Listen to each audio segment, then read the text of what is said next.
ಇಲ್ಲಿ ಕುಳಿತಿರುವ ಎಲ್ಲ ಶಿಕ್ಷಕರೇ ಮತ್ತು ನನ್ನ ಪ್ರೀತಿಯ ಸ್ನೇಹಿತರೆ, ಎಲ್ಲರಿಗೂ ನಮಸ್ಕಾರಗಳು. ನನ್ನ ಹೆಸರು ಹಿತನ್ರಾಜ್. ಇಂದು ನಾನು ಸ್ವಾಮಿ ವಿವೇಕಾನಂದರ ಬಗ್ಗೆ ಮಾತನಾಡುತ್ತೇನೆ.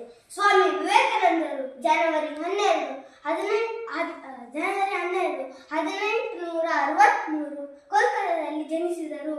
ಅವರ ಬಾಲ್ಯದ ಹೆಸರು ನರೇಂದ್ರ ದತ್ತ. ಅವರ ತಂದೆಯ ಹೆಸರು ವಿಶ್ವನಾಥ ದತ್ತ, ತಾಯಿ ಭುವನೇಶ್ವರಿ ದೇವಿ. ವಿವೇಕಾನಂದರು ರಾಮಕೃಷ್ಣ ಪರಮಹಂಸರ ಶಿಷ್ಯರಾಗಿದ್ದರು. ಅವರು ಚಿಕಾಗೋದಲ್ಲಿ ನಡೆದ ವಿಶ್ವ